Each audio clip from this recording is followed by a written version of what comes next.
یہ بات سمجھ آئی؟ سوال یہ ہے کہ حضرت علی نے باغ فتح کیوں نہیں دیا؟ کہتے ہیں جی وہ حضرت علی جو تھے نا، وہ حضرت فاطمہ کی تابع داری سے نکلنا نہیں چاہتے تھے کہ جس طرح حضرت فاطمہ کو نہیں ملا اسی طرح مجھے بھی نہ ملے۔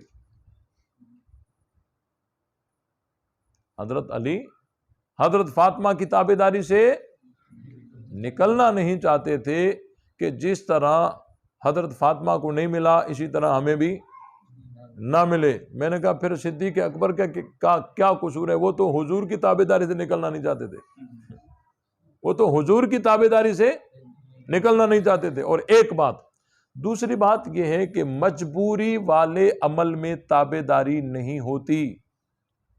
تم نے جو تصویر پیش کی ہے حضرت فاطمہ کی، وہ یہ کی ہے کہ بڑی کوشش کی کہ باغ فتح مل جائے، لیکن نہیں ملا۔ لیکن تو نہ ملنا یہ تو مجبوراً تھا، تو مجبوری والی صورت میں تو تابع داری ہوتی نہیں ہے۔ اور اگر تابع داری ہی کرنی تھی پھر تو علی پہ تو لازم تھا کہ ضرور مطالبہ کرتے تاکہ تابع داری تام ہو جاتی، کیونکہ خاتون جنت نے بھی تو مطالبہ کیا تھا۔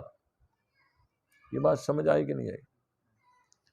اور کہتے ہیں جی وہ حضرت علی نے باغ فتح اسی لیے نہیں دیا کیونکہ اہل بیت جو ہے نا، یہ اپنی طاقت اپنے لیے استعمال نہیں کرتے۔ ڈکوس نے دیکھو نا، اپنی طاقت اپنے لیے استعمال نہیں کرتے۔ بھائی یہ حضرت علی کا اپنا مسئلہ کہاں تھا؟ یہ تو میراث کا تھا۔ اگر یہ میراث چلتی تو ازواج مطہرات کو حصے ملتے، خاتون جنت کو ملتا، حسنین کریمین کو ملتا۔ علی کا تو اپنا مسئلہ ہی نہیں تھا۔ یہ بات سمجھ آئی کہ نہیں آئی؟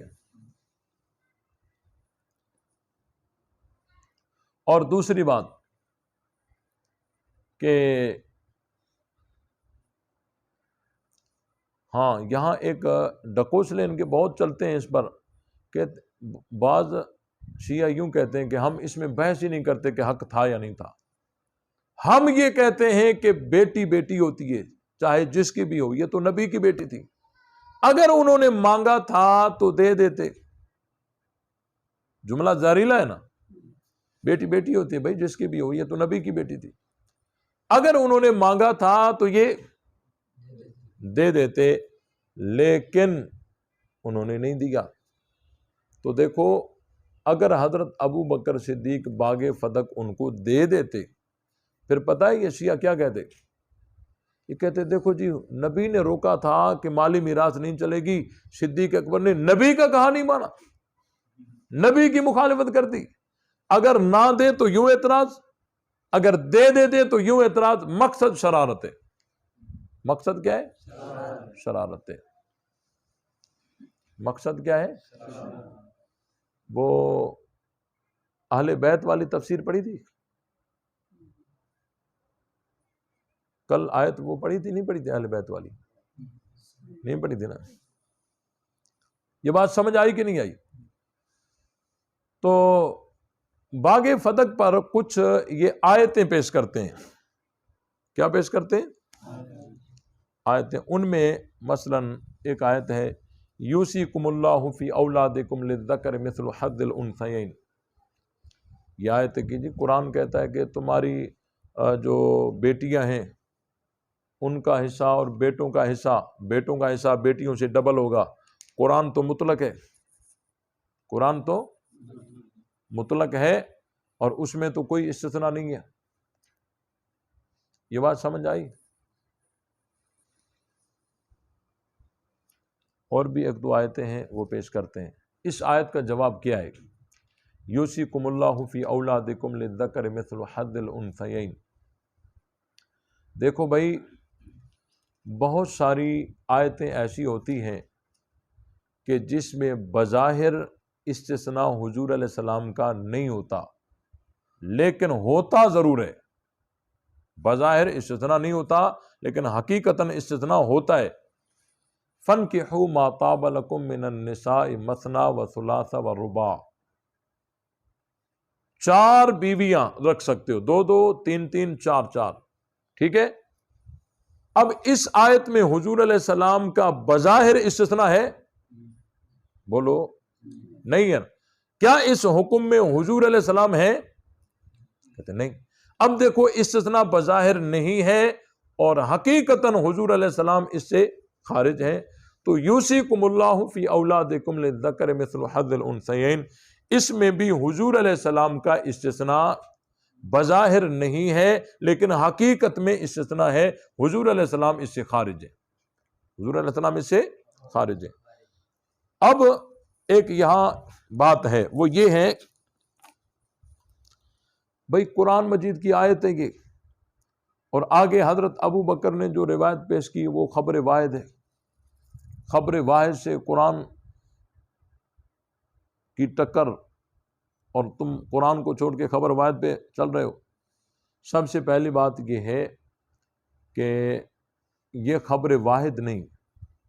بخاری شریف میں ہے کہ اس کے راوی حضرت عمر بھی ہیں، حضرت عباس بھی ہیں، اور بھی 4-5 صحابہ اور بھی ہیں، کہ ایک جگہ ان کو بٹھا کر حضرت ابو بکر یا حضرت عمر نے ان کو کہا ہے کہ کیا تم اس بات کے گواہ نہیں ہو کہ حضور علیہ السلام نے فرمایا تھا کہ ہماری مالی میراث نہیں چلے گی؟ تو قالوا نعم، انہوں نے کہا ہاں ہم اس کے گواہ ہیں.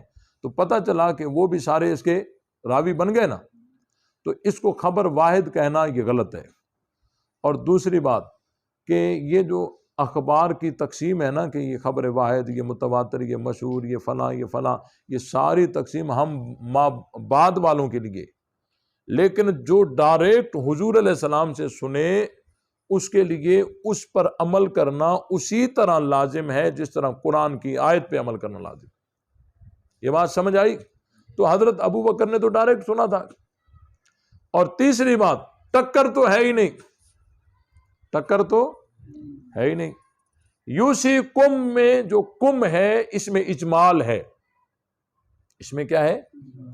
اجمال ہے کہ آیا اس میں سارے امتی جو ہیں ان کے ساتھ نبی بھی ہیں یا نبی حضور علیہ السلام نہیں ہے؟ تو حدیث میراث نے اس کی تفسیر کر دی کہ اس میں حضور علیہ السلام نہیں ہے. یہ بات سمجھ آئی؟ چوتھا جواب، ہم شیعوں سے پوچھتے ہیں قاتل مقتول کا وارث ہوگا؟ تو شیعوں کی کتابیں بھری پڑی ہیں، کہتے ہیں لا میراث للقاتل، قاتل کے لیے کوئی میراث نہیں ہے. ہم کہتے ہیں کہ اس قاتل کو اس آیت سے کیسے نکالو گے؟ یوصیکم اللہ فی اولادکم للذکر مثل حظ الانثیین، اس میں قاتل کا استثناء تو نہیں ہے. کس راستے سے تم قاتل کو نکال رہے ہو اس آیت سے؟ سمجھ بھی رہے ہو یا گمبٹ؟ قاتل کو کس راستے سے نکال رہے ہو؟ اور کافر مسلمان کا وارث ہوگا؟ شیعہ کہتے نہیں. ہمارے ہاں بھی ہے لا میراث للقاتل، لا یرث الکافر المسلم، لا یرث المسلم الکافر، مسلمان کافر کا وارث نہیں ہوگا، کافر مسلمان کا وارث نہیں ہوگا. یہ صورتیں اس آیت سے کس طرح نکالی؟ نکلی تو ہے نا. جب کوئی حکم ایسا ہو جو عام اور مخصوص منہ البعض ہو تو اس حکم میں امکان تخصیص باقی رہتا ہے. جو حکم عام مخصوص منہ البعض ہو تو اس حکم میں امکان تخصیص باقی رہتا ہے. تو یہ عام حکم ہے کہ یوصیکم اللہ فی اولادکم للذکر مثل حظ الانثیین، لیکن مخصوص منہ البعض ہے. اس سے بعض صورتیں مخصوص ہیں، خاص کی گئی ہیں، وہ اس میں شامل نہیں. وہ کون سی؟ لا میراث للقاتل، لا یرث المسلم الکافر، یہ صورتیں اس سے مخصوص ہیں. تو یہ آیت کا حکم عام مخصوص منہ البعض ہے. تو جو حکم عام مخصوص منہ البعض ہو تو اس میں امکان تخصیص باقی رہتا ہے. اس میں امکان تخصیص. یہ بات سمجھ آ گئی کہ نہیں آئی؟ اس میں جو 1-2 آیتیں ہیں نا وہ آپ کو میں تھوڑی نشاندہی کرا لیتا ہوں. آیت نمبر 11 ہے اور نمبر 2 آیت ہے وَلِكُلٍّ جَعَلْنَا مَوَالِيَ مِمَّا تَرَكَ